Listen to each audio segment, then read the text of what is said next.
Coming to you live from inside the desiccated husk of a long-abandoned Toys R Us, it's this week's Apocalypse. I'm your co-host, Kevin Lenihan. With me, as always, is John Ferris. John, how are you doing today? I'm feeling nostalgic today. Oh yeah, you feeling like your childhood's come back to get you in a way, are you? It always is. It's always looming round the corner, isn't it? I know, it's always looming around the corner because some marketing shill has put it there in order to get you to empty your pockets, and we are the worst targets for that kind of stuff. Although I feel like I'm kind of getting better with like certain things. Like I get angry now when I see them shilling towards my nostalgia. Yeah, I like it when they try to shill towards my nostalgia, and it's something I was never into in the first place. Yeah. And I'm like, ha, you're not getting me this time. But there's also like the longer it kind of goes on, and the worse kind of products they make, trying to like cash in on your nostalgia. You know, you kind of become wise to it. This might come up pretty soon. They really do start trying to sort of reach for a while, and you're like, nah, mate, you're pushing your luck there. I don't have an attachment to this. But anywho. Here we are in this abandoned Toys R Us since they all shut down because kids stopped buying toys, I guess, or at least everything went like, I don't know what happened. I don't want to sound like old man curmudgeon, screens and the internet. But anyway, the toys aren't having it. So we're currently... It's all iPads now. I know, it's all iPads and screens and rock'em sock'em robots. Oh, they are really? definitely They're back. Before. No, they existed before I was born, I'm pretty sure. But anyway, so we're safely ensconced in the staff room, which is nice. Mm-hmm. But there is an all-out war going on outside in the aisles between different brands of toys, knocking the tar out of each other. So if we go out there right now, we're probably going to get shredded. But my thought is this. Those 80s and 90s toys didn't really have great health and safety standards. No, they didn't. They're full of lead paint and sharp edges. So I was thinking what we need to do is we probably need to pick a faction and ally ourselves with them in order to sort of trick our way, get safe passage to the exits. So my theory is we need to pick whichever one's the best one. So whichever one has... Which seems to me to be whichever one is maybe has the coolest toys. Yeah. I don't know, but I don't really, it's been a long time, and I don't really remember much about these toys. But I have 3 movies here that might remind us of them, and maybe we can use that to get some knowledge and maybe figure out which one has the best toys or the sharpest, most dangerous toys, possibly, depending on the situation. So. We have here Michael Bay's Transformers from 2007. Sorry, I didn't mean to laugh when I was saying his name there. Michael Bay's Transformers, directed by Michael Bay in 2007. Save it. Couple of minutes, come on, you can wait. Indeed, we could have chosen the old cartoon version, but we went with this one. Mm-hmm. And we have mistake. Indeed, and then we have Masters of the Universe from 1987, directed by Gary Goddard. That is, of course, it's not called that, but it is the He-Man movie. I believe it was He-Man and the Masters of the Universe. I think was maybe the cartoon. But anywho, 1987, we got that. And then we have Teenage Mutant Ninja Turtles. Again, we've gone the other way with this one and avoided the Michael Bay one.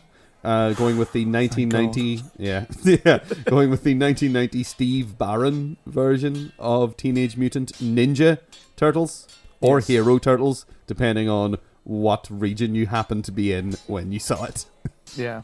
Anyway. Again, another corporate marketing thing of like, we can't call them ninjas. Yeah, ninjas, it may have been a corporate thing. People. It may have been a censorship thing. It may have had something to do with the Conservative government in the UK at the time.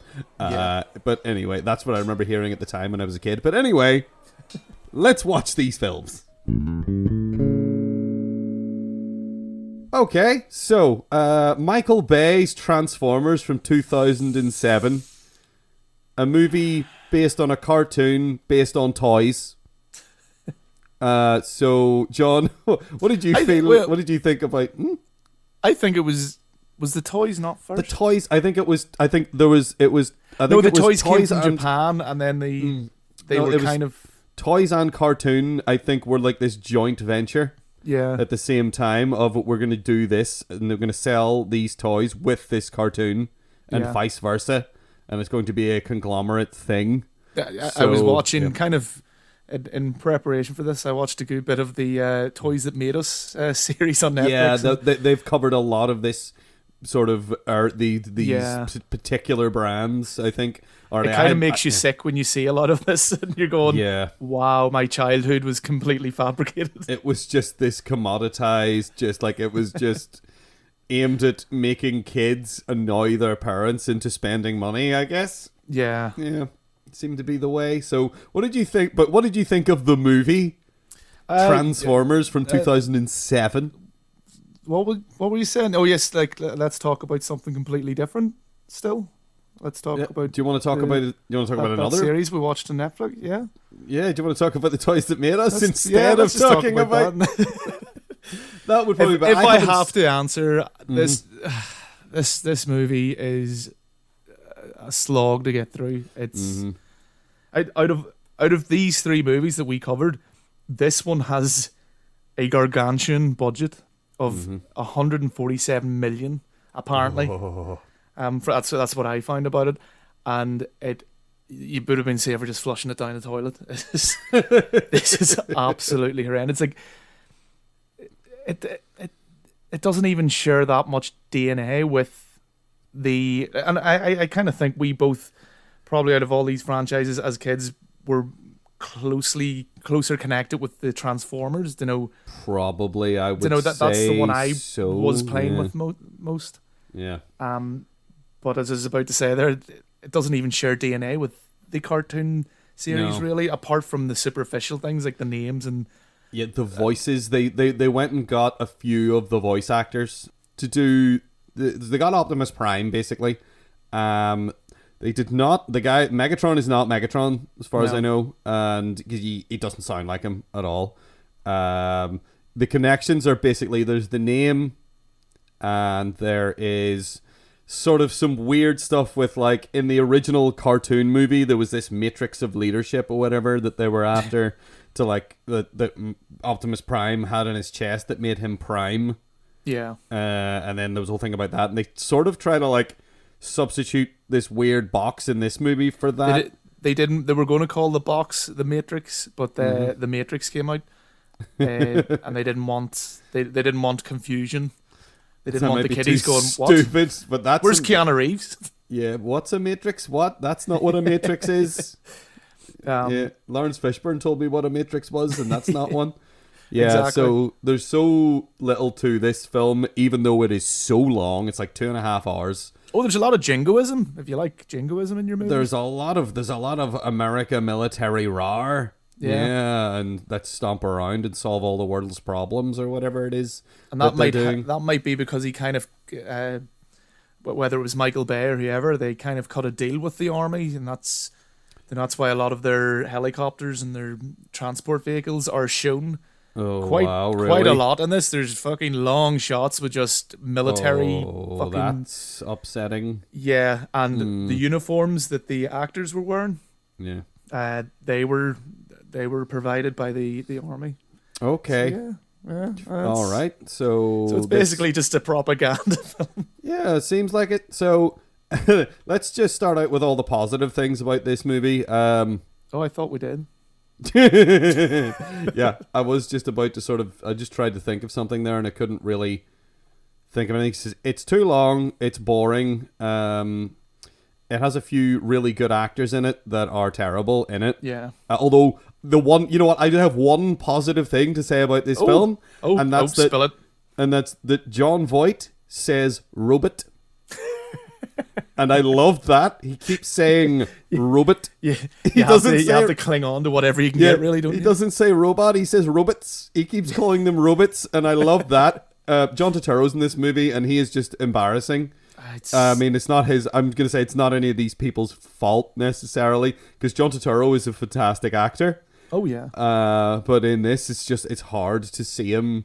I mean, I'm sure he got paid well for his work. Yeah. But, oh my, it is embarrassing. Everyone's bad. Like, even people who you'd expect to be good are bad. It's misogynistic. It's racist. It's boring. The CG is confusing. Whenever robots are fighting each other, I was just looking at it going, I can't tell what's happening. It's just a messy blur.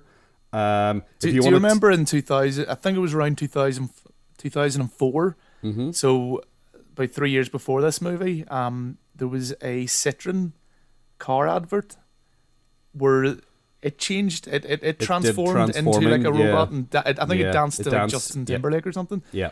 It looked a lot better. It was kind of more similar to the toys, and kind of like the problem I have with the CG and the actual transformations in this is it's as you said, it's just messy. It just doesn't look like anything. Yeah. The thing about the original design of the robots was that they were designed in such a way that they could actually change into the things that they changed into. Yeah. Because there were toys that looked like that had to do that.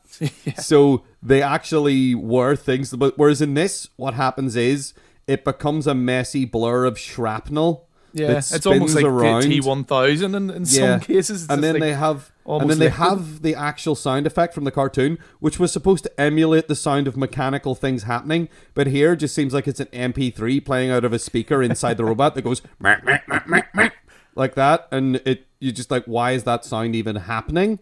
Yeah. Just that sound is happening because this film is designed to manipulate people, much like I guess the cartoon and the toys were, to manipulate people into taking money out of their wallets. But in this case, it's like, I guess at the time, people in their like mid-20s to 30s preying on their nostalgia, which I think is the only reason this film made any money. And I'm sure it did financially extremely well. Oh yeah. Because everybody went to see it.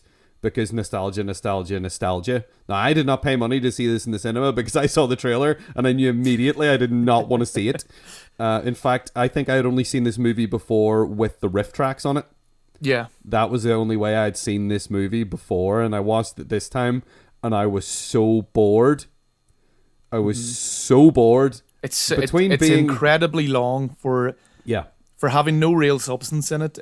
It's 2.5 hours and you feel every second of it. Yeah, it drags on like to the point that you're just confused, going, how did they not edit this down? So much nothing happens in it. Yeah, it's so much nothing happens except when it's like being either offensive or insulting to its audience. And even on the editing, like they like massive problems with. And I mean, a lot of movies have this, with the day-night thing where, the scene started in daytime, then it midway through it's nighttime, and then it's daytime again. And it happens so much in this, and it doesn't even try. And like with a budget of this size, you would expect a bit more care. You'd expect them to be like, let's wait until it's nighttime. No, we don't have time. It's like, but we have $150 million. Yeah. Surely we can wait a couple of hours for the sun. No. Yeah, so that stuff on a basic level is inconsistent and bad. You can forgive that in a lot of films when you're engaged with the story.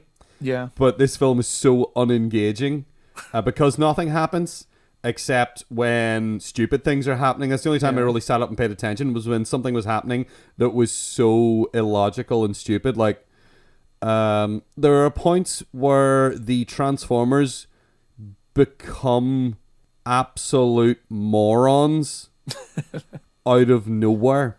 Yeah. Like, there is a bit that I guess it's supposed to be played for laughs, but once again, it goes on forever and it isn't funny.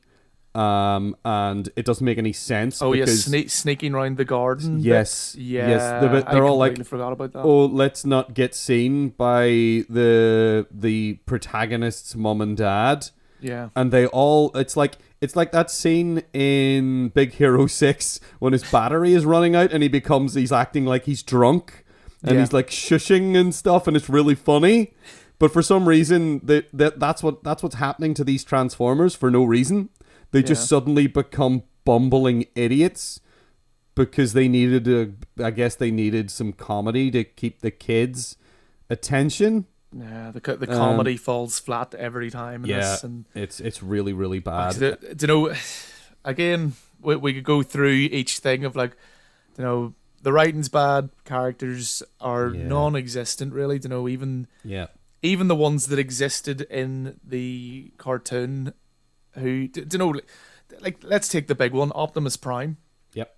Literally has no real character in this. Is just kind of spouting off kind of like these platitudes now and then, and but plus I hate this like flame design he has. That's just a personal thing. Some people might like it, but you know, he's meant to be this kind of like leader type, you know, noble kind of character, and the flame just, I don't know, it just kind of detracts from it a bit. It makes him look like a goofy skater kid, you know. Like, I mean, I had shoes whenever I was like 14. I had a pair of shoes that looked like that, and I thought, you know what, they were pretty cool shoes now that I think about it. But yeah, it shouldn't be on Optimus Prime. Like, I mean, he's supposed to be in charge. Yeah, he's meant to be the adult.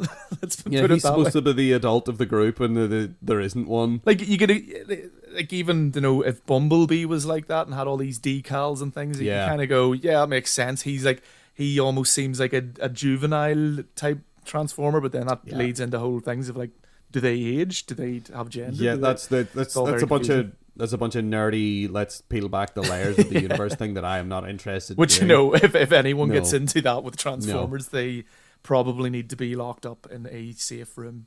Yeah, this movie seems like it was a movie designed by committee, and that committee was made up of people who invested money in it. Yeah. Like you were saying, the army. There's a lot of army rah-rah stuff. And I gotta say, the fact that they obviously went out and licensed all these cars or got the car manufacturers involved, because something that I found genuinely upsetting and confusing for a moment until I realized, oh no, the car manufacturer was probably involved in this, was when Bumblebee first shows up. Yeah. He's a Camaro, right? And he's a really, I mean, I like old classic American muscle cars. You know, they're slow and they're heavy and they've got like big faces, you know, like much like myself, I suppose. Maybe that's why I like them. I really like those cars. Then there's a point where, and you know, it was because they had to be like, well, we have to get the new one in the movie because ads. And he goes and he turns into the new car and you're like, well, that looks like shit now. That car looks like much like this movie, it is a boring, generic piece of crap with all the edges rounded off on it. And it's much like this film. He was meant boring. To be a beetle or something, wasn't he? They have a joke. It's the actual beetle is there he pulls up next to it in the car lot when they're selling the car. That's the car that his dad is like, oh, what about this one? Yeah. And you're like, ha ha ha, isn't that funny? It would have been a better movie if they were the kind of people who committed to him being an old beat up Volkswagen Beetle. Probably that would have, But ultimately, I think that is emblematic of everything that is wrong with this film. Yeah. And that, like, it starts off and you look at it and you think, oh, cool, this might be good. And then it slowly but surely sinks in that it's so boring and corporate. Mm-hmm. Which seems silly to say that as a criticism leveled against a film based on a toy line and a cartoon that were there to sell us the toys. Yeah. But, like, I mean, if you're going to do that, make it 90 minutes and have it be colourful and fun. And it's 2.5 hours. This seems more kind of designed to appeal to teenagers who aren't going to rush out and buy the toys because they're too old for the toys. You know, no, they're too busy buying booze. Probably. Yeah. So like trying to convince people to buy them booze. Yeah, standing on the road outside the off license. Being like, here, mister, will you buy us beer? Once Shia LaBeouf, I forget the character's name and I don't care. Once he gets Bumblebee, Bumblebee is constantly just trying to like get Shia LaBeouf to get his hole, which is weird. Okay. It's just like I think this car just wants to see you fuck. It's really upsetting. I think that just sums up everything I felt about this movie. So you don't remember his character's name and you don't care. No. That's it. I don't think there's much more. Is there anything else you would like to say about Transformers that you think is important to mention? No. Good. I mean, I think we covered it. You know. Yeah, because you know what? The Army are great. You know what? I really want to talk about He-Man. So let's just move on to He-Man and the Masters of the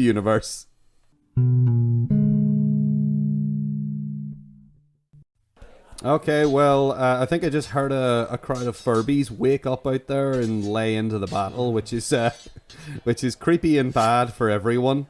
So let's get our head straight here and figure out what we thought of Masters of the Universe, which I called for years, even though whenever I was a kid and I watched it, I would just call it the He-Man movie. Yeah, that's what it is.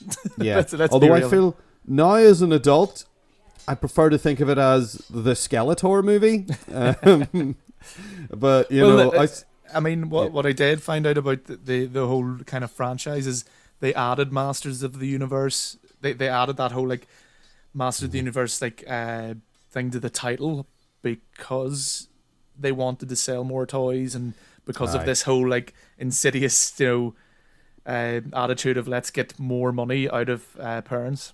Yeah, it's like, oh well, if we just call it He-Man, then everyone's just gonna want to buy the He-Man toy. Whereas if we have it be like include the group, then people will want all these terribly named guys that we have, like the Beast Man. Beast Man, that's clever. That's some many DC faces. Superhero level. Many faces. He has many faces. I mean, when you think about it, it's a perfect way to name him. It's brilliant, but good lord. It kind of reminds me when you're in kind of secondary school or what Americans would probably call middle school, maybe? Middle school and high school are like this weird blend of it that counts as that for us. Like over here, that's we would kind of give each other nicknames, and it's usually just your last name, or the nickname will be something really like obvious and stupid. Like if someone's called Campbell because of Campbell's soup, they'll be called Soupy. Soupy! Soupy! Here's Soupy! So I imagine Many Faces is called Jeffrey something or other, and they just started calling him Many Faces. Yeah, someone forgot his name once. It was like, you over there, Many Faces. Many Faces. Come here. It's like if someone has a big mole, like they'd get called Moley or something, Yeah. And I mean, Skeletor is like, he's a skeleton man, so ha ha ha, of course. But the one that always gets me as the worst name is Evil Lynn. Evil Lynn. That's brilliant. Just some girl called Lynn is like, oh no, that's Evil Lynn. I mean, they hyphenate it, but still. Oh. I mean, she's definitely just called Evelyn, isn't she? I assume she was Evelyn, and then they were like, "Hey, what if we did this? Oh, wouldn't that be smart?" I mean, it's kind of in many ways. Maybe they'll have a prequel story for Evelyn, kind of like this. There's been like a new Cruella movie. I haven't seen it, but I've seen the trailers, and what I've gleaned from it is she was called Estella.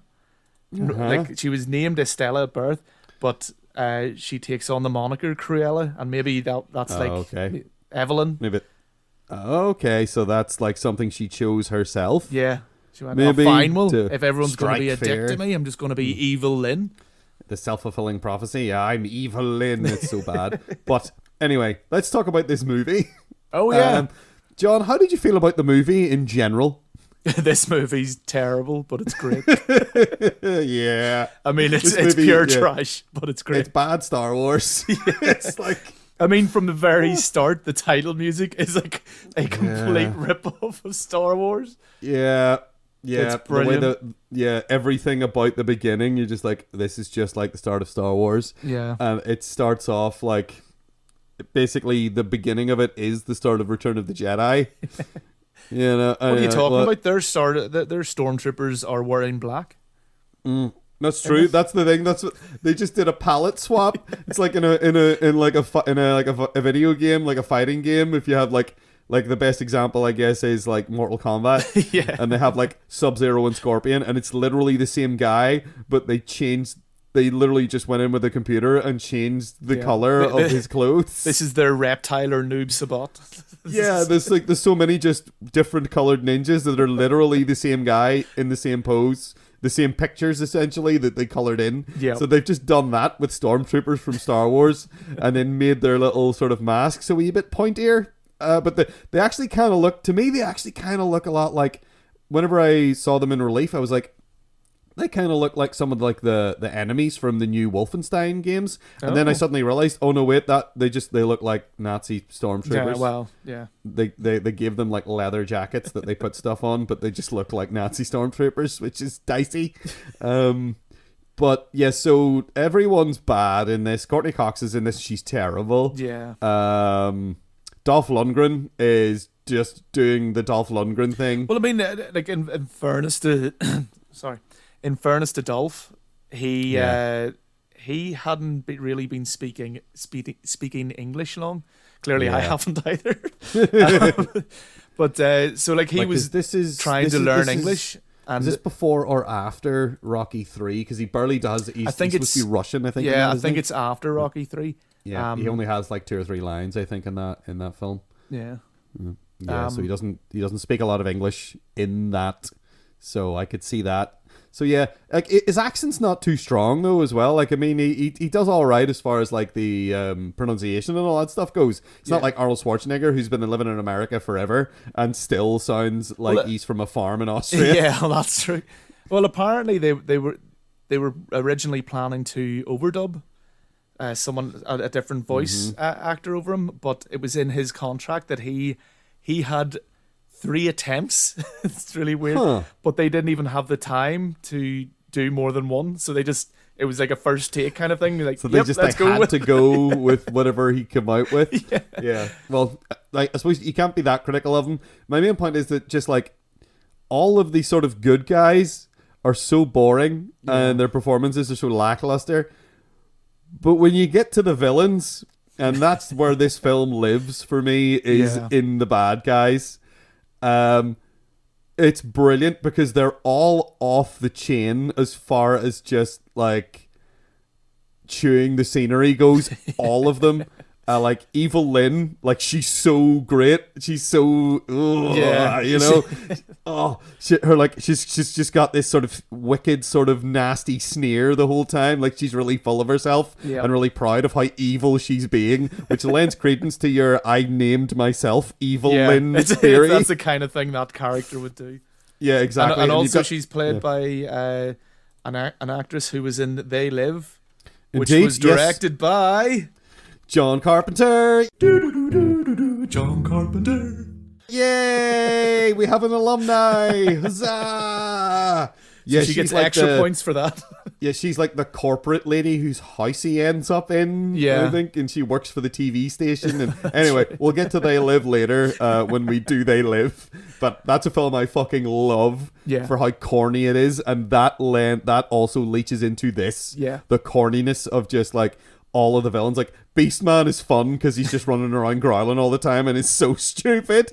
There's the poor lizard guy who gets like evaporated. I don't remember him from the cartoons. I don't think he was even in I think again because this was the toy sales were kind of waning, and this movie kind of came out as they thought it was going to be a surefire hit and it was going to put their sales through the roof. So I think any new characters in this are directly linked with that whole we'll have a new line of toys to sell, so we can make our Lizard Man and our and Gildor and Karg, whose hair is amazing. Isn't he brilliant? He's like burnt. He's like Freddy Krueger with like a super mullet and a super mullet and Liberace's cape. Yeah, and he's storming around in his leather. Underneath apparently that. He was meant to be like half bat, half man, but I don't think they were able to do it, or like the special effects team just kind of like went, well, look, that's what you're getting, because they were probably given no time and do it. Well, that's great. I'm glad that they stopped when they did, because I love Karg. Karg is fantastic. Karg's great. And of course, you cannot talk about this movie without talking at length about Frank Langella's portrayal of Skeletor. Now, he is, and I've said this before. It probably cost them a fortune replacing all the scenery that he's chewing. And I know he ate the whole movie, didn't he? So, he did. Like, on purpose too. Yeah, I've said this before, and I think I've said it on this podcast, that this portrayal of Skeletor is probably my favorite movie villain of all time. Ooh. Yeah, I know. Like, it sounds like hyperbole when I say it, but seriously, like every time he opens his mouth, it is absolutely engrossing. And he is just he's like Uncle Claudius from Hamlet. You know, he's done that with this stupid, like, I mean, in the cartoon he was like, I'll get you next time, He-Man. that was Skeletor. But then he comes friggin' down on it, and Frank Langella's a tall man, so he's this huge imposing figure. And he's got this big black cloak and his big staff, and he's stomping around the place like Darth Vader. But in my opinion, I like him way more than Darth Vader because he emotes so much more, and just every time he just has this great thing where he'll just pause before he says something supremely evil or sarcastic. Like there's a part where the first time the sorcerer speaks, he has her in this weird tubular force field prison next to his throne, and then he hears, like, he's talking about how he's nearly conquered the whole of Eternia, and then she's like, "Oh, your victory will never be complete as long as He-Man is free," and he's like, "What? Someone is speaking to me." Like, "Ooh," and he's like, he looks around like there's a fly buzzing around him or something that he can't quite see, and then he turns around and goes, "Oh, sorceress," and he's like, the sleaze is just dripping off him, and he is just like, it doesn't matter who else is on screen with him, it's just him. It may as well just be him. Let them rot. Yes, and he's so angry, which is a really stupid thing that they do and doesn't make any sense, but the fact that he gets to say that makes it worthwhile. Yeah. But it's just like, he hates He-Man so much, and you feel it. It's the only time in the film where you really feel like genuine, like, it feels like genuine emotion coming out of someone, and it's all Skeletor being angry at everything, and he's so mad, and it's just the part where when he screams, you know, it really just comes out of nowhere, and it's so imposing. And it's such a shame in a way that it's inside this awful film. That is so bad, and like everything that goes on, it's kind of like, it's not that it's like badly shot, it's not clumsy, it's not like technically a bad film, but I mean, the script is terrible. There's effects that are terrible looking when He-Man's on that, like, flying he's on his hoverboard. Yes. When he's on his hoverboard and he's like on it with his knees bent, and it looks like a just a picture that someone's cut out, and like it's moving along the front of the screen. It's really bad looking. It's like a child. It's like, you can imagine an invisible child holding it, playing with the toy, maybe, I don't know. So that looks really, really bad. Everybody looks like they're so derivative. Like, Gwildor is clearly just like some weird Yoda sort of parody almost, because he's hateful. Like, he's he's annoying. He's so irritating, but they clearly wanted like a Yoda type character, and they couldn't put Orko in it, which was the character from the cartoon. Yeah, because he was just like that would have been an effect that they would have had to keep up throughout the course of the movie, with like a guy who's like basically he's a floating cloak with glowing eyes inside it, isn't Orko? Yeah. And I think there was just like, it was wise of them not to do that, I think, because it probably would have looked absolutely abysmal. But what we got instead was Gwildor, the locksmith and inventor, who is just, he's terrible. He's terrible, and even like when he's hitting the buttons on the thingamajig MacGuffin, he's just like randomly hitting them. It's called the Cosmic Key, John. Have some respect for my childhood. Sorry, that's in the He-Man lore, I'll have you know. I know. It is now, I suppose. It is. It has to be. It's in the movie. Yeah, so this film for me is all about Skeletor. Yeah. Yeah, I mean, I have to agree that it without, and it's not even without Skeletor, without Frank Langella's Skeletor, this movie would be forgotten about. It would just, you would just ignore it, but it does lend it this... It does lend a level of enjoyment that this is, as we've said over and over again, this is not a good movie, but this is the kind of movie you can sit with friends and just sit and piss yourself laughing at. Yeah. Get a few beers and just kind of, if you know what you're going in for with this, you can really enjoy this movie. Yeah, absolutely. Especially like when you get like Dolph Lundgren opposite Frank Langella. It's amazing because he's like there and he's mangling all his lines and he's shouting and he's trying to compensate by being loud and scowling. And then you've got Frank Langella standing there just orating and just people overuse this word, but the word gravitas, it is just so applicable. You know, he is this just nightmarish, huge, larger than life like dictator figure who's just there shouting and demanding things, and everyone's fucking terrified of him, and rightly so, because he might vaporize you if you do the wrong thing, or if you don't even do anything. And there's no pleasing him as well, because he sends sends Evil Lynn once the first kind of group mess up, because everyone's really crap on this, like He-Man and is even really he's a terrible fighter, but the bounty hunters that are sent are even worse. Yeah, but they have to be. Yeah, so they fail.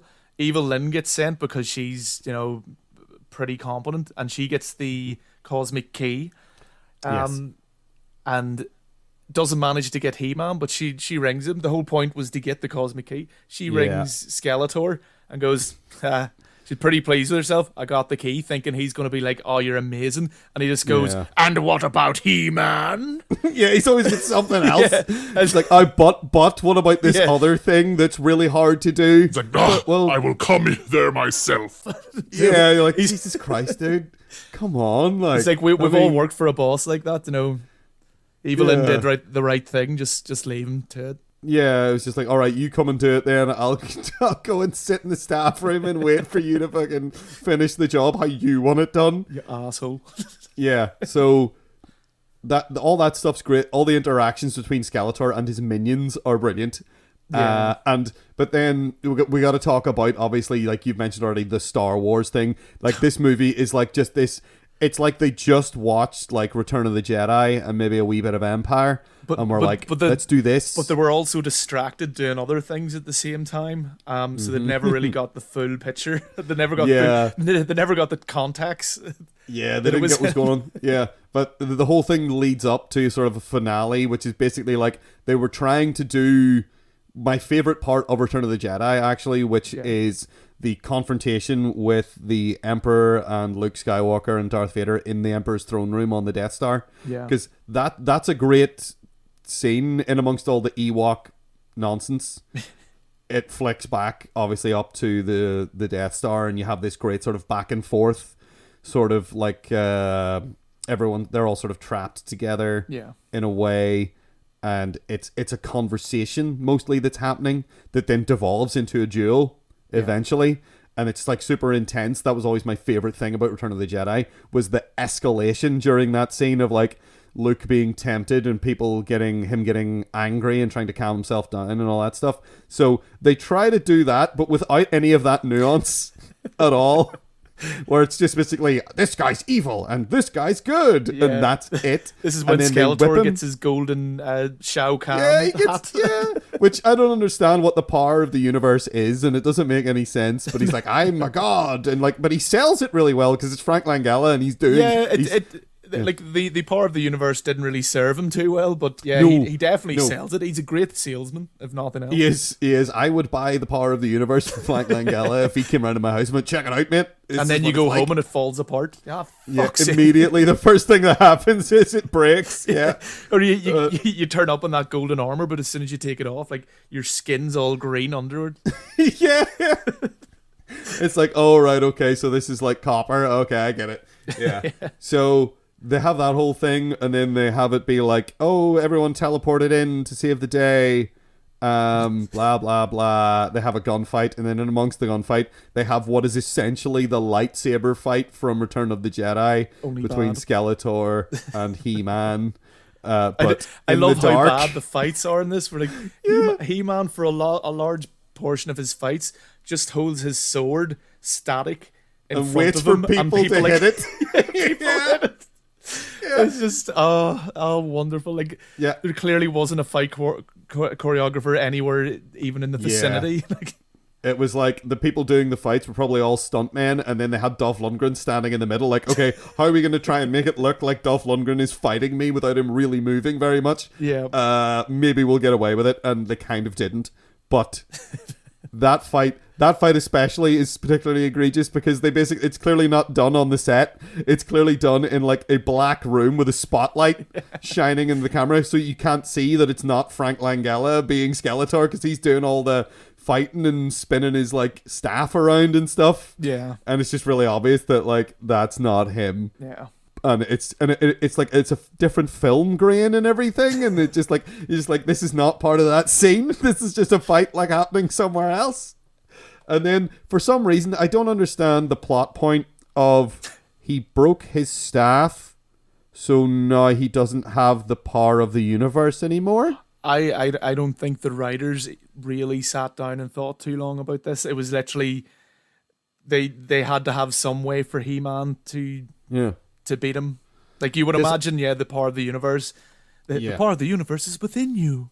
Yeah, which it clearly is when it goes into him. Yeah. Like, I mean, that's what they're implying, that it's inside him, it's within him, it flows through him. Flows through him and makes a staff. Yeah, but it didn't make. He already had his staff. That's the problem. Well, that was his staff already. Maybe, I don't know. It just turned gold with the rest of him. Maybe is he like a conduit to the staff? I don't know. The power of the universe maybe cannot be. Why am I thinking about this? They don't do anything to imply that is the case at all. But then his staff gets broke, and then he goes back to being normal. You're for one some of these reason. people needs everything spelled out. I need something the one to spelled leave out. a bit of mystery, Kevin. Well, they left way too much. Okay. Because this is usually the point where I would say to you, here, did I miss something? But I have seen this movie about 70 times. Wow. Probably. We had this on VHS when I was a kid, and it got worn out.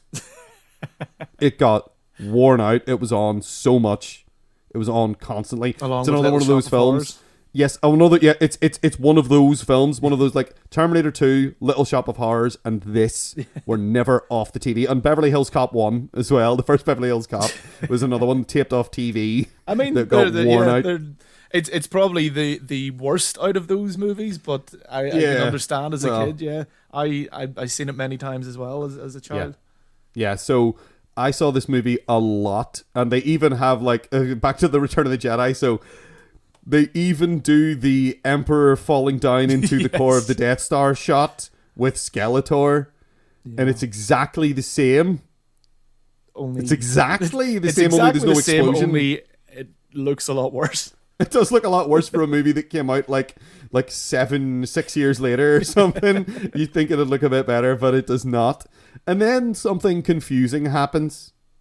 And John, I would usually say to you, did I miss something? But I know that I didn't because of the number of times I've seen this film. Yeah. Why is dickhead cop man suddenly the king and has a wife?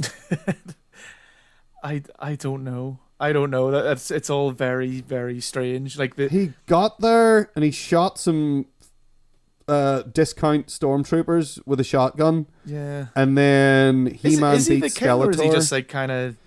He's sitting on the throne. Kind of to the side of the throne. He's sitting on the throne. He says, "I've got a castle," and gestures to Castle Grayskull. Oh right. And I got a woman, and he puts his arm around this woman we've never seen. Who's way too young for him. Who is at least half his age. And you're like, did they just... Suddenly I've changed my perspective on Eternians and Eternia. I was like, did they just give him this woman? Maybe they've got like really... Yeah, like Eternia might be really fucked up. It might be really messed up where, you know, he's managed to get this... through, I don't know. Well, to be fair, I wouldn't really want He-Man on the throne because he seems a bit of a empty brain. So yeah, well, yeah. I mean, he's a prince. Yeah. So eventually he's gonna be king someday, I guess. He's principal. They never not call anymore. him that. The principal from Back to the Future is. Indeed, that's true. That's very true. Well, was he? change. Yeah.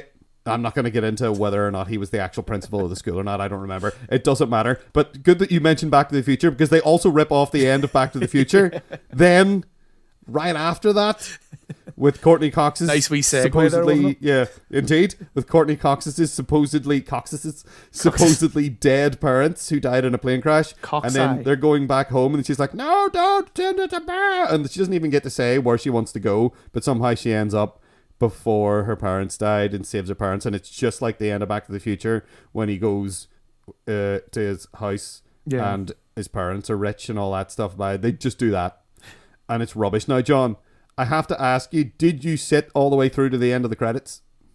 Oh no, is there after You credits didn't. scene? There is an after credit scene. Oh, see, that Marvel have been ripping off Masters of the Universe for years. In fact, it's the reason why sometimes if I find the end of a movie to be unsatisfying, I will sit and watch and see if there is a after credit scene, because I saw this after credit scene by accident because the video was always on in our house, as I say. And one time it was just on there and it just played to the end. And suddenly there was an after credit scene that I saw, and I was like, "Oh my god, I didn't know this was the thing that could happen." And your tiny little mind blew. Because I was like 8 or 9, you know, and I was like, "Oh my god, this is amazing!" And then that just became solidified. This movie did this to me, where sometimes I will sit. Sometimes there is in films do this, but it's literally Skeletor. It's at the bottom of the pit and it's water, and Skeletor's head pops up, and he says, "I'll be back." Oh, brilliant. And I sat and I watched it this time and I was like, "No, you won't, mate." No, you won't. They apparently were going. They had like a sequel greenlit, but this one, I think because that's it why. bombed so badly, I think it ended up becoming. They probably used the sets and stuff, but it ended up becoming a movie. I think it was Cyborg or something like that. Really? Apparently that was what was made instead. So they did a bunch of pre-production for a sequel, and then they had all this stuff left over that they weren't now going to use, so they made Cyborg? Yep. Okay. I think Fair it was enough. that movie anyway. I can't. It was something that I read. I think it's the same director. Or maybe he made Cyborg 2. I can't remember. No, actually, I think you know what? I'm thinking of the director of Teenage Mutant Ninja Turtles. Actually, did Cyborg 2? Did the sequel to that film that you're talking about, which is weird. So we're gonna have to move on now. I think. Yeah, that's Teenage again Mutant. another good segue. Yeah. So let's move on and talk about Teenage Mutant Ninja Turtles. Okay, well, the chirping of Tamagotchis in the distance is becoming distressing. I think I hear some of their sort of death throes as they're being skewered against walls or something. So things are getting more intense. We need to get out of here before things get to a level where it's untenable and this desiccated husk of the Toys R Us collapses around us from all of the chaos. So let's talk about Teenage Mutant Ninja Turtles, the 1990 live-action version, directed by Steve Barron. John, what did you think of this film? Oh, this movie was hard to get through. Luckily, it wasn't as long as Transformers, and it was a bit more palatable. Indeed. But it's embarrassing. It's really really badly cheesy and corny, and there's no real structure. Again, no. I mean, all these movies have a thing with pacing, and this isn't actually the worst. I would say the Transformers movie has much worse pacing. Yeah, but this is not good either. It just kind of plods along, and you're not really sure why they are where they are, and or why people are doing what they're doing. Yeah. Why Shredder needs stereos. Like at one point they just start dancing and things, and even the portrayal again, the portrayal of the actual turtles themselves, because in the cartoon they had very distinct personalities. Raphael kind of gets it, they kind of give him a good bit of character. They focus on him a good bit. He has a lot to work with. Yeah, that they give him. He has internal strife, and he is like he wants to be independent in a way. Yeah. But he's the only one who really learns anything. He's the only person in the entire film with a character arc. He's the only person in the movie, and he's not even a person. He's a fucking animatronic monster. Yeah, and like the really weird thing, like with Donatello was in the cartoon was the smart one. He was the one who like tinkered at things. In this, he's just another Michelangelo. Yeah, him and Michelangelo hang out together a lot and get on very similarly. I think it's because they cast Corey Feldman as Donatello, and he has that sort of surfer dude sort of thing going naturally in his voice. Yeah. So I think they just leaned into that. It was a wee bit strange, because the whole reason the turtles have different coloured masks is because they needed to differentiate them, and then furthermore, when they changed the colours, like, right, well, we have to give them like very like broad characters. Again, it's a cartoon for kids, so they didn't have to be like real nuanced characters. No, Leonardo's character is literally he's the leader, so that's his entire character. That's a character apparently, leader. But with that, in fairness, you do get like, okay, he's the most mature and blah blah blah. And you don't even get that in this. But it's just an odd movie. It's again obviously a cash grab for the time, and this one worked. This one worked a lot. This had several sequels. Much like the Transformers movie also had a lot of sequels. Yeah. And they somehow got worse with the Transformers movies. And I'd say that's the case definitely with the Turtles as well. Well, I'll say this. Turtles 2 is abysmal. Yeah. I remember thinking that when I saw it as a child. I remember seeing Secret of the Ooze, Turtles 2, The Secret of the Ooze, and being confused as to what I was watching and why. Mm-hmm. And then there was Turtles 3, which is like Turtles in Time, where they go back to like ancient Japan. It was better. I remember liking it more than the second one, but it was still trash. Yeah. So diminishing returns. I'm sure they were probably still making money, I guess. I think that I think they did like toy one sales, a year. I mean, these movies were made to boost toy sales, and that definitely worked. Again, from that the Toys That Made Us program on Netflix, this movie did what it set out to do. Kids love this. I loved this when I was a kid, embarrassingly, because watching it now, it's like, wow, I was dumb. Yeah, like Turtles had an effect on me in a way that I now consider to be a negative way, in that I always assumed that anchovies on a pizza was bad because the Turtles didn't like anchovies on their pizza. Yeah. And they would say, anchovies? Ugh. Or they'd be like, no anchovies, dude. And then one time I was in a pizza place when I was in like my late 20s, mid to late 20s. And I was like, I'm going to order a pizza with anchovies on it. And it was amazing. Yeah. And I was raging. I was really angry at Michelangelo then. I was like, they lied to me. These are pretty damn good. Well, I don't really know the diet of turtles, I suppose. I was about to say, would turtles it's not just pizza. like anchovies? Nah, it's just pizza. Just pizza. All right, that's all the turtles actual turtles only eat pizza. Have you never seen a David Attenborough nature special? No, obviously not. Educate yourself, John. Pizzas actually grow in the ocean. Yeah, I don't know. I mean, it depends what kind of turtle. There's like snapping turtles. There's all different kinds of turtles. They don't get into what kind of turtles the turtles actually are, and it doesn't really matter. But these turtles like pizza, and that's it. That's all they eat. Yep. And they are annoying, and they're loud, and I will say that very annoying. Yeah, it is kind of impressive that the people who are in the suits are able to do some of the things that they're doing while in a suit like that. Apparently, the guy who was in the Raphael suit, when he has his fight with Casey Jones, and he ends up in the bin, that broke the actor's nose. Oh, yeah, that's why there's a bit where like when Raphael kind of sits up straight after that, he kind of reaches for his nose a bit, and it cuts. Oh no! It's probably him going. That's terrible. Oh, to break your nose for this film as well. Yeah. Oh my. Good because, like, which is kind of obvious. They have these animatronics like right in front of their face, moving and gyrating away while they're trying to act. But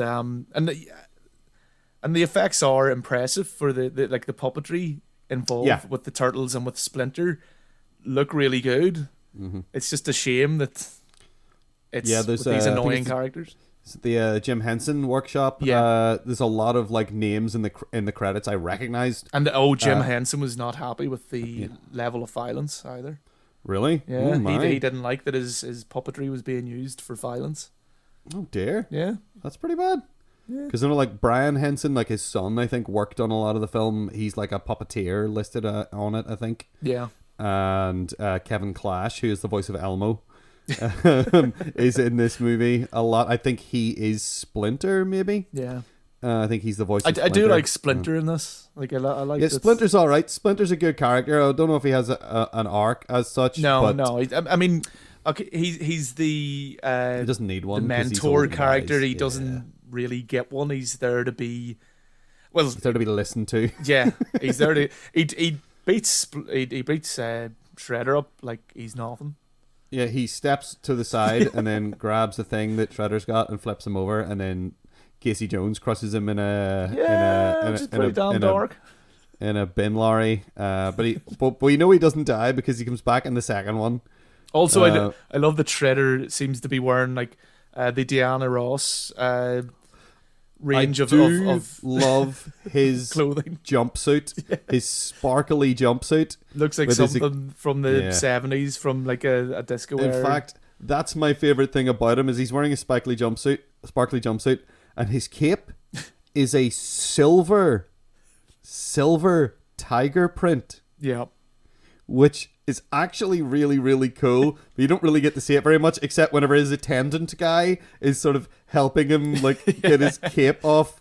Work over it, girl. His, he's like up like trying to help him get the cape off over his spiky shoulder pads. This big intimidating, supposedly intimidating guy. Yeah, but oh no, he needs his wardrobe department there all the time to help him out.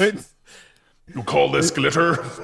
Exactly. Yeah. It's so daft, and I do not understand. Like, well, the Foot Clan look terrible. They look like they're supposed to look like flies or something. I don't know. Yeah. If that was intentional or not. But and what are they doing at the start? They're just stealing anything. They're just like that was my problem. Is that whenever I started watching this, I was like, well, I know that the Shredder is like this evil guy from Japan who has this history of being evil and killed Splinter's master and all this stuff, and he's very grandiose and he wears this ridiculous outfit and all this stuff. But yeah, he seems to just really need car stereos. and I don't know, and people shopping, I guess, and they're washing. He steals some woman's radio. That's like, right. Like, well, not him, but he has the kids. They're just stealing. There is one point from like the first wee pickpocket you see seems to hand some. Like there's a hand to a comes ninja. in from It's Shredder's hand. Yeah, so he is involved, like on the ground. He's running around taking receipt of the car stereos, I guess, and the people's crappy little plastic radios, which is the most ridiculous part of this movie. Because in the cartoon, he worked for Krang, who lived in begrudgingly worked for Krang as well. Yeah, who worked in the I want to say Thunderdome, but it's Terrordrome, I believe. I believe the Terrordrome was the thing that Krang lived in under the ground. Yeah. And like Shredder worked for him, and Baxter Stockman, who was like the scientist in a wheelchair, who became a flyman, I think, at one point. God, that's just amazing how much of this crap I remember. But anyway, in this film, there's no clear motivation for Shredder other than he just likes to nick stuff. Yeah. And is evil and once killed a guy, and a guy who taught his rat not kung fu, sorry, karate. Yeah.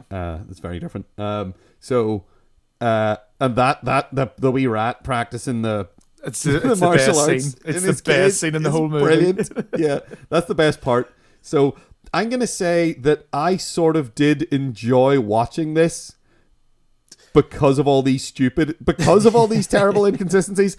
Because I was whenever I was watching Transformers, I was bored to tears. Yeah. But when I was watching this, I was having fun because I was every like 10 minutes I was stopping and saying, but why? Why does Shredder want car stereos? Yeah. And why is he so angry at turtles? Yeah, there's no real reason after for them. Someone even asks him at one point and he just kind of ignores the question. Yeah. And it's not like he knows that the rat Splinter is the rat that belonged to Master Yoshi. Yeah. Because Splinter has to tell him that later. Yep. Splinter introduces himself as that guy and says, "Yo, you killed my master," and like, so he doesn't even have that vendetta or mess to clean up. He just hates these guys, I guess, because they're green and weird. Yeah. And I guess maybe it's because they're stopping his guys stealing all the stereos. Well, because they're vigilantes. Yeah, you know. Maybe. It's like, why do the villains try to get Batman? Because he keeps stopping their plans. So I guess they're foiling his plans, but it's never really made clear what those plans might be. And a wee bonus, we do get to see a very young Sam Rockwell. Yes, being a little thug. I spotted him right away and was very pleased to see him. Yeah. He doesn't even have a proper name. He's like Head Thug or something. He's called in the credits. But yeah, I guess he has an arc because he learns his lesson and stops being a bad guy. Yeah, but he's only in 2 scenes. He's in 2 scenes and he has like 3 lines, so I don't really know if that counts as a character arc.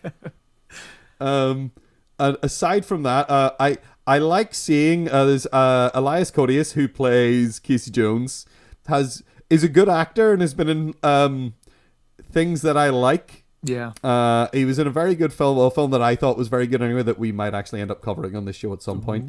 Last Days on Mars, that I really liked, which is sort of about space zombies, but is not stupid like that sounds when you say it. It's way more of an intense horror than that description implies. Yeah, that's like when people call Firefly cowboys in space, and you go, okay.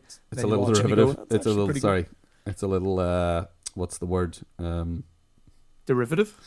No, I said derivative. I didn't mean derivative. Oh, sorry. The word I'm looking for is pejorative? Who cares? Anyway, Firefly was good. I'll say that. And calling it Cowboys in Space was reductive. Yes, it was there we go. Yay! Yeah. So yeah, Elias Koteas has been in some good stuff. He always gets typecast as hard nuts or creeps. Yeah. Most of the time, but he's a good actor. I don't really know anybody else from this film apart from Sam Rockwell and I guess Corey Feldman. We all know he went off the fucking rails. Yeah. So yeah, it's not a great film, but it was entertaining, I'll say. I mean, there's a whole middle part where it really drags on and it is boring, but yeah, like there's certainly a lot more to latch on to than Transformers. Say. Indeed, the best thing I can say for this film is it isn't Transformers. Better than Michael Bay's Transformers.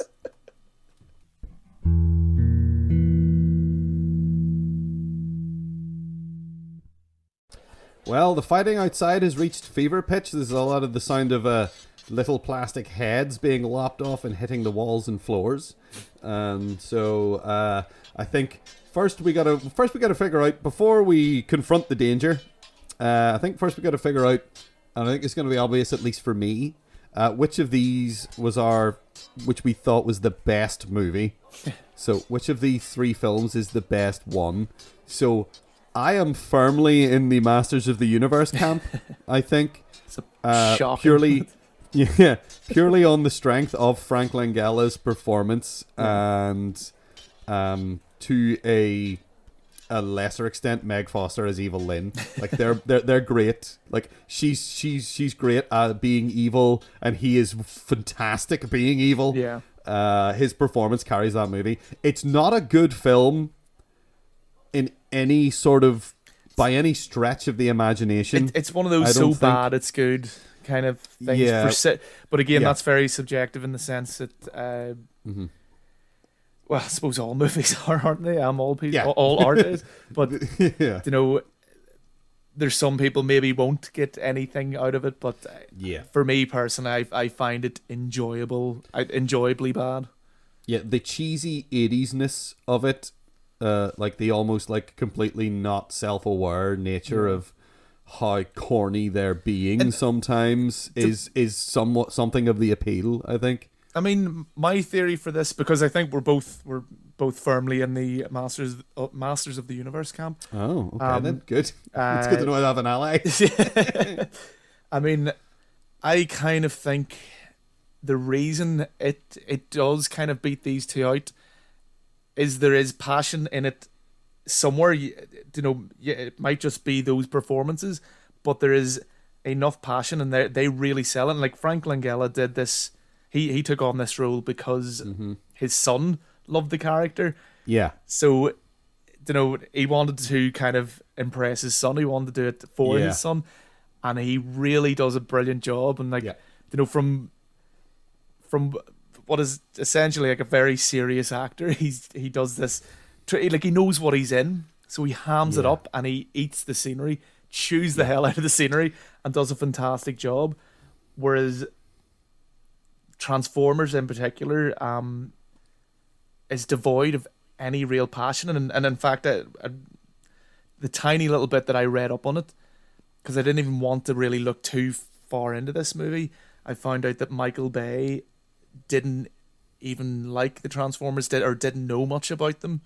So there was nothing there. The director did not give a crap about what he was pushing. So why should we? I'm sure he does now, because it's a probably $billion franchise. Made him a lot of money, yeah. But he didn't care, and he thought it was kind of stupid, but he did it anyway. And that just kind of leaves a bad taste in my mouth. It's do something you're passionate about.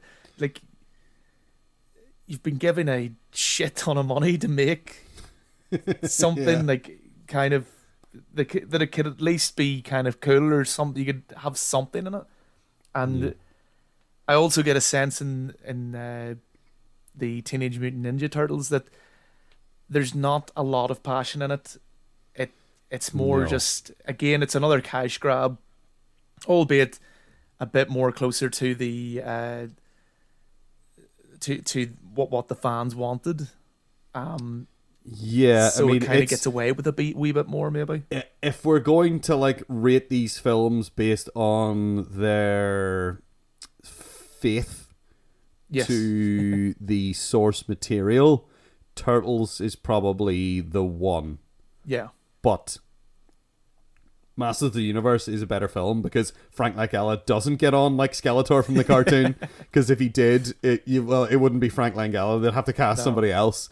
They'd have to. I don't know what they would do, but it would have been way less interesting if he was. If he was doing that. Because the whole thing about how intimidating he is, even though he is quite ridiculous, really sells that as well. And yeah, I mean, as you said earlier, the villains really make this movie, and it's a joy whenever they're on screen. It's great. Whenever you see, was it Korg? I forget his name. Korg. Sorry. When you see Korg and Evil Lyn and Skeletor, you're like, great.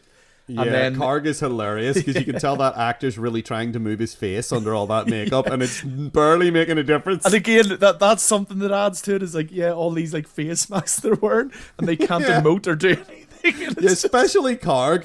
Poor Korg, because the Beastman, it seems like the Beastman guy, most of that's his face. Yeah. Just with a bit of makeup on it, and they've put like hair around the edges and given him big teeth, but he's got his face sort of out, whereas Korg is like being drowned and suffocated under this big plate of burnt face. Because like when he talks, his lips don't really move. You can almost see a mouth moving behind the lips when he's trying to speak. And like, poor bastard, but he's going for it as well. Yeah. And Evil Lyn is being supremely evil and snide and smirking and ooh. And of course, Skeletor is standing there just controlling the whole lot of them, like the nightmare ringmaster that he is. But then whenever you're with the goody two shoes, it's boring, it's dull, and you're just like, oh, what other dumb thing are they gonna like do from like Star Wars now? Yeah, and such a strange it's such a strange decision for them to focus on the two teenagers from Earth as well, who are kind of charisma vacuums in this. They are completely just, there's barely any character there. They try and have Courtney Cox's character have character by giving her a tragic backstory. but in a really hilarious way where it's like a switch. It's on and off. At one point, she's like, quite understandably sad. She's reminiscing about her parents, and then they find the cosmic key, and just like that, she's like, "Oh, sweet cosmic key! What the hell's that? This thing fell out of space, Mason." Yeah, like this is literally. I think they were at her parents' graves. Yeah, they were just visiting her parents' graves. It's literally, I think, in the graveyard, in a hedge. Yeah. And a dent in the ground. Is it like really near the chicken restaurant that she works at? Yeah. I don't know. It's just a mess. It's like, so they try to do a whole fish out of water thing with the people from Eternia, but they also kind of give up on that, where basically they just start blundering through the world without the fish out of water thing. Yeah. They steal some chicken and that's about it. Yeah, people are looking at them going, but they're just stomping around the place like they own the place, and like they're not in a really unfamiliar surroundings. So is everyone in Eternia vegetarian as well? No, I think it's just Tila. I think they imply that she's vegetarian because Man-at-Arms, her dad, is tucking in and he's fine and he knows it's bone and he's just like, that's the rib bone. Yeah. And she's like, it's disgusting. But she acts like she's never even like heard the concept of eating meat. I think maybe it's just not a very well written film, John. What? I think maybe there was. This is completely coming out of left field. I know. Like I was keeping that in my back pocket there. To just throw it at you. And that's why my favourite movie is Transformers. Yay! Another really well-written film. Yeah, so I don't think Transformers gets a look in because it is certainly not for me, and I can feel like definitely not from you either. I mean, I think it holds a record for the film we talked about the least since we've started doing this podcast. Yeah. Because it's even boring to talk about or think about. It is. The only thing I can say about it is that it's too long. Yeah. And that John Voight says robot. And that's it. That's all I got. I mean, to me as well, to me, it does, these movies are all cash grabs in the sense, or they were all intended to be cash grabs. Yeah. They were all made to sell more toys for this franchise. And to me, the Transformers one fails. It probably did sell a lot of toys, but it fails in that because it feels more like it is advertising the army, and it does. That seems to be the focus of it. Yeah, and cars. Yeah, they're advertising the army and cars. They're not necessarily making me want to go out and buy a Transformer toy. And the designs of the Transformers are ugly and overly complicated. Yeah, like the design of the Transformer robots in this movie is based on, I guess, some concept art people did rather than like someone sitting down and trying to design an actual physical thing that could go from being a bipedal robot and then could actually physically change into Plus they gave Optimus Prime a mouth and it was weird. It's weird. There's one later, it's like the third or the fourth one. One of them's got like a beard. What? One of them's got like he's got like metal hair. Why does that work? Why did I just say that? It doesn't. Why does that work, John? Shut up. They just did a CG mulch and they went, let's stick a beard on this one to make him look old and wise, and that was that. Which is like, that is again, it's a term I've used a lot, but I've had so much opportunity to use it in our recording. Transformers is a CG mulch. It is just a blurry mess. Yeah. It actually punctuated by boring things happening and running around and then not running around and bumbling and terrible bad comedy and misogyny and casual racism thrown in here and there just for good measure. Yeah. I mean, you can call me an old man, but it actually hurt my eyes to watch certain scenes because of the editing and camera work, and as you say, the CG nightmare that is happening before your eyes while these cameras are swinging wildly and there's rapid cuts. It's hard to follow. Like, the fights are incomprehensible between Transformers. You don't know who's winning until the fight is over, and then you can see, I guess this guy won. Yeah, I suppose. Like, there's a fight, like it's like Megatron and Optimus Prime towards the end. I was just like, this is just spinning metal. Yeah. and like all the Transformers kind of look the same.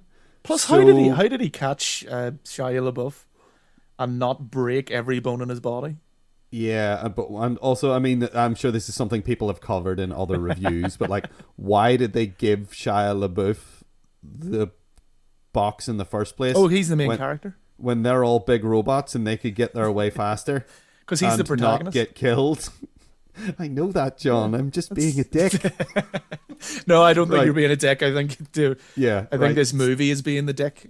Right, so Transformers is awful. Teenage Mutant Ninja or Hero Turtles, depending on your region, is I prefer Ninja. bad. Yeah, it's much more emotive, and abbreviating it is way easier because whenever people talk about Teenage Mutant Ninja Turtles, and instead of saying Teenage Mutant Ninja Turtles, they say TMNT.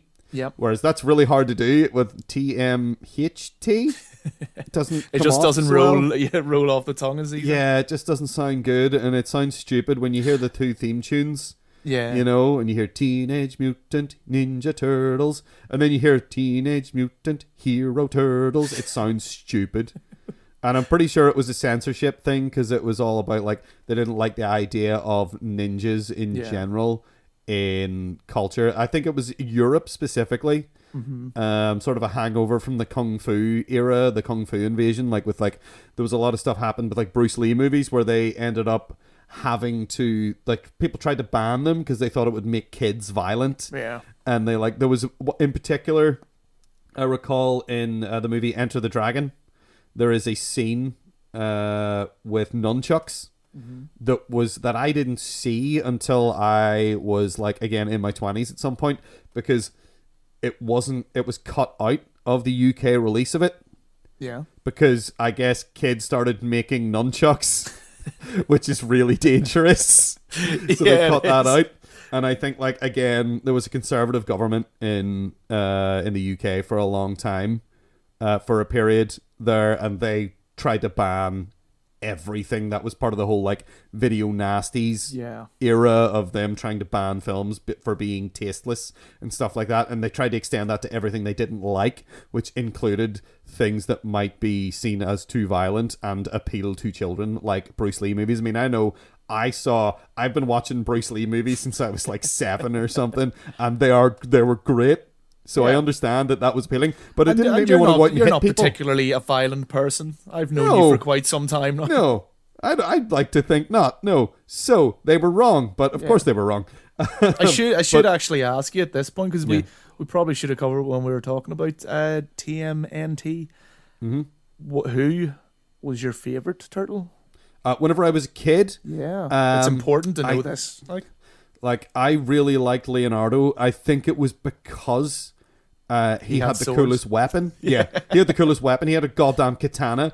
And I was like, well, that's clearly going to be the most effective for killing bad guys. And also, I was terrified of nunchucks, like, conceptually. Yeah. And, like, they cut the nunchucks out, I think, of the cartoon. Yeah. He was or maybe they put them in. He was bare-handed a lot, Michelangelo. That might have been just the UK version. He probably just didn't use them much. Just didn't use them much. Raphael's, again, I'm rating them all by their weapons. Raphael's size were so small, and I remember playing, like, the old video game.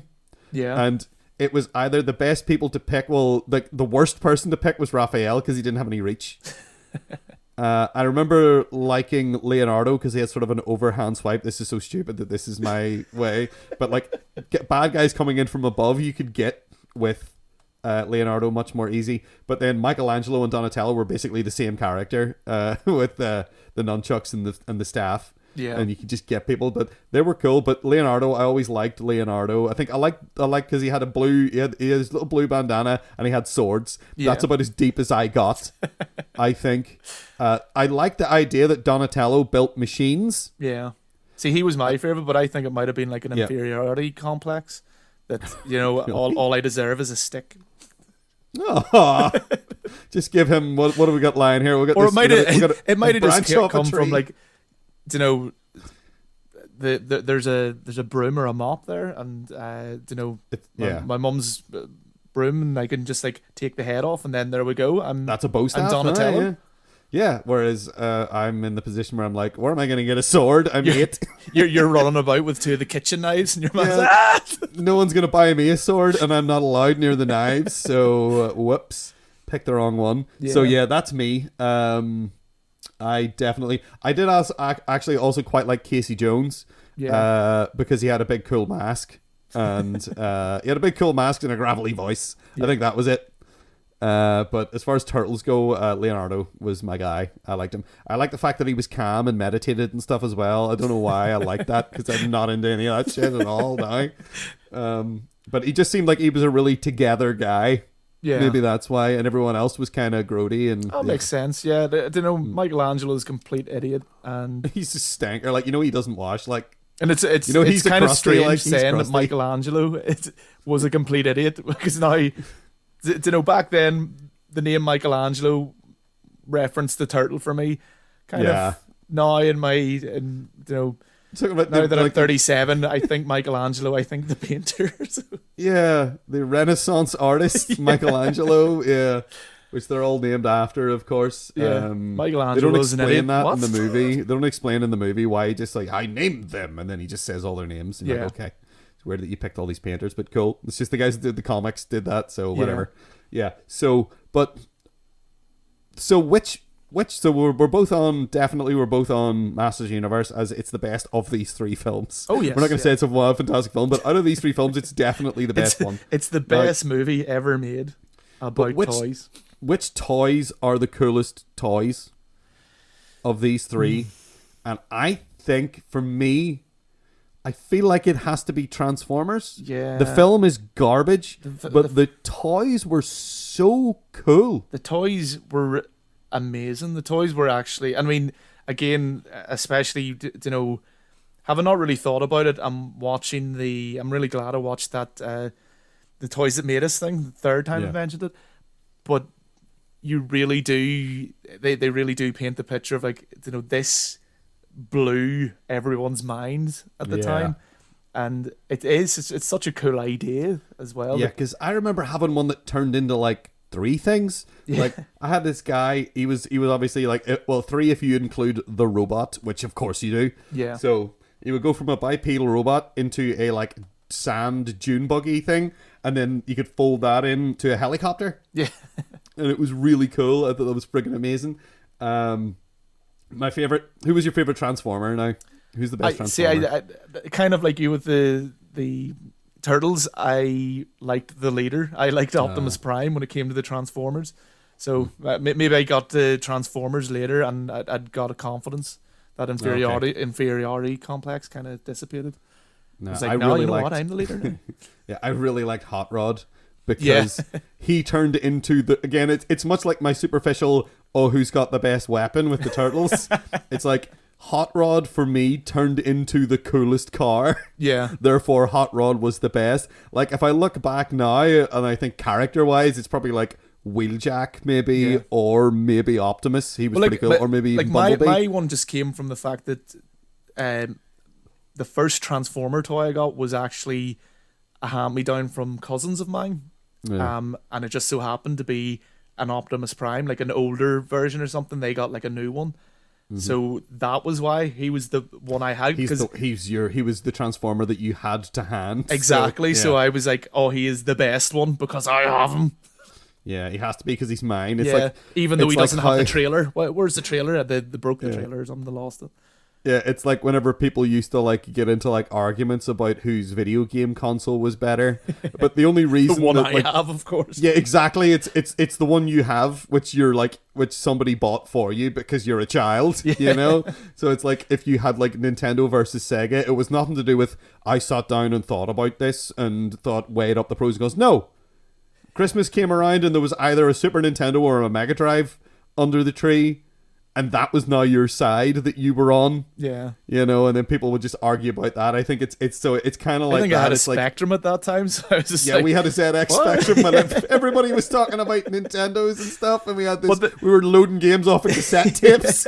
But again, it was another hand-me-down from cousins, so we had this massive library of games. So I didn't give a fuck. It was and play your Mega Drive or whatever you have. Yeah, because like there was this sort of like ease of piracy with this ZX Spectrum because it was just audio tapes. Exactly. You could just copy games in your stereo. Yeah, which is crazy. But anyway, so yeah, I think the best toys, the most efficient toys, because like the He-Man toys, I never really was interested in. I gotta say, actually, I watched the cartoon a lot, but I never really cared much. For the toys. Something like a Transformer, it's almost like this Rubik's Cube thing where it's almost like, it's not as complicated as a Rubik's Cube, but you are sort of still, every time you're transforming it, it's a little puzzle, where you're trying to figure out, oh, this turns here and goes in here and slots in here, and oh, look, now he's a robot. And I'm pretty sure these other properties aped Transformers at some point. I'm not sure. I'm not too sure. I'm not 100% sure on He-Man, but I know I have seen that the turtles turning into cars. Yep. So, which makes absolutely no sense. But I was so baffled. There was one that turned into April O'Neil's news van. That's just creepy. In fact, I think it was April O'Neil turned into a van. I think there's a toy that is April O'Neil in her yellow jumpsuit, and it folds, and she looks really inhuman because she has to, and then folds up into a fucking news van, which is horrible concept. So the Turtles toys were cool, but you couldn't manipulate them the way you could manipulate a Transformer. No. Like I had this like foot tall Leonardo that I thought was great. It's still kicking around somewhere. I chewed the hell out of the katana on it, so it's all bent. But it's kicking around somewhere.